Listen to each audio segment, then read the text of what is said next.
জয়রাম। পথ চলিতে চলিতে শ্রী শ্রী ঠাকুর রামচন্দ্রদেব নোয়াখালীর ফেনী শহরে মাস্টারপাড়ায় জনৈক বৃদ্ধ চট্টোপাধ্যায় মহাশয়ের গৃহে উপস্থিত হইলেন। ঠাকুরের সঙ্গে ছিলেন স্থানীয় পার্শ্বচর সদানন্দবাবু। যখন শ্রী শ্রী ঠাকুর মহাশয় সেই গৃহে উপস্থিত হইলেন, তখন গৃহেতে পুরো নারীরা ব্যতীত পুরুষ কেহই ছিল না।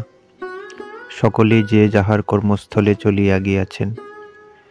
শ্রী শ্রী ঠাকুরের শুভাগমনে পুরনারীগণ অতিশয় আনন্দ চিত্তে যত্ন সহকারে ঠাকুর মহাশয়কে আহ্বান করিয়া তাহার শ্রীপদ প্রক্ষালন পূর্বক পরিষ্কার বিছানায় তাহাকে আসন গ্রহণ করিতে দিলেন।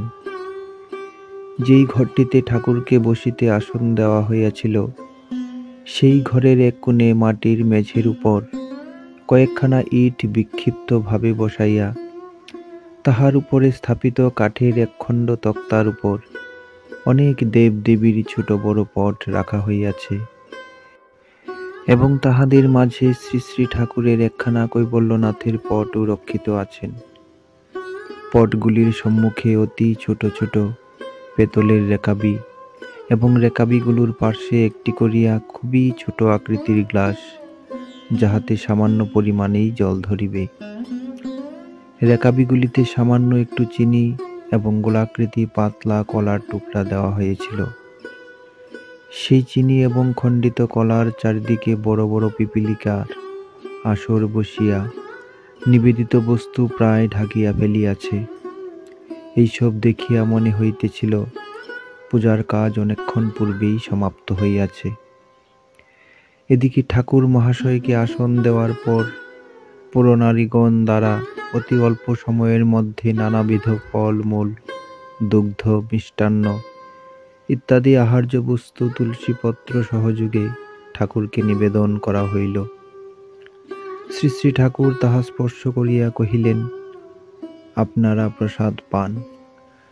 অতঃপর গৃহবধূগণ ঠাকুর মহাশয়কে সাংসারিক বিষয়ে সংকটপূর্ণ নানাবিধ প্রশ্ন করিয়া চলিয়াছেন। ঠাকুরও যথাযথ সমাধানের পথ বাতলাইয়া দিতেছেন। নানা বৈষয়িক বিষয় ছাড়াও একটি বিপদের কথা খুব উদ্বিগ্ন সহকারে একজন গৃহবধূ জানাইলেন। ঠাকুরমশায়, এই বাগানের ভিতর দিয়া রাত বিরেতে শৌচকর্মে যাইতে আমাদের ভয় ভয় করে কেন? আমাদের দেহ যেন ভার হইয়া পড়ে, আমরা তখন ভয়ে পলাইয়া আসি।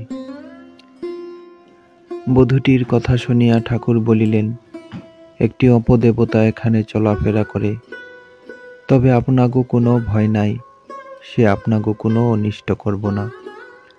যদি একান্তই ভয় পান, বাম পার্শ্বে কাপড়ের আঁচল খান, কোমরে গুইজা রাইখেন, অতিই ভয়মুক্ত হইব। এইরূপ আরও কিছু কথোপকথনের পর ঠাকুর গাত্রোত্থান করিয়া বলিলেন, এখন আমি আসি গিয়া। শ্রী শ্রী ঠাকুরের চলিয়া যাওয়ার কথা শুনিয়া একজন অল্প বয়সের বধূ আরও একটু সময় বসিতে ঠাকুর মহাশয়কে বারংবার অনুরোধ করিতে লাগিলেন।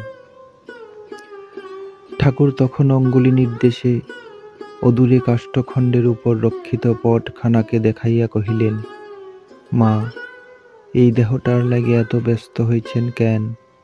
আমি তো ওই পটেই আছি। ঠাকুরের কথা শুনিয়া বধূটি উত্তরে কহিলেন, হ্যাঁ ঠাকুর মশাই, আমরা জানি আপনি ওইখানে আছেন।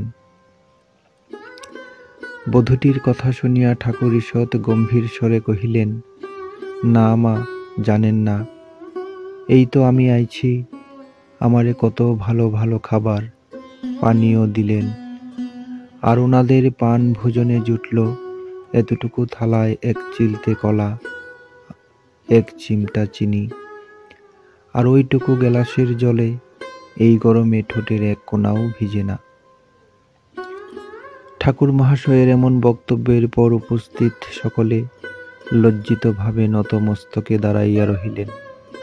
ঠাকুর ধীরে ধীরে নিষ্ক্রান্ত হইয়া গেলেন। রাস্তায় আসিয়া পার্শ্বচর সদানন্দবাবু বলিলেন, ঠাকুর মশায়, আপনার কথা শুনিয়া মেয়েরা খুব লজ্জা পাইলেন। তাহার উত্তরে ঠাকুর শুধু বলিলেন, হ, যে যেমন রাখে তেমনই পায়। জয় রাম, জয় গোবিন্দ।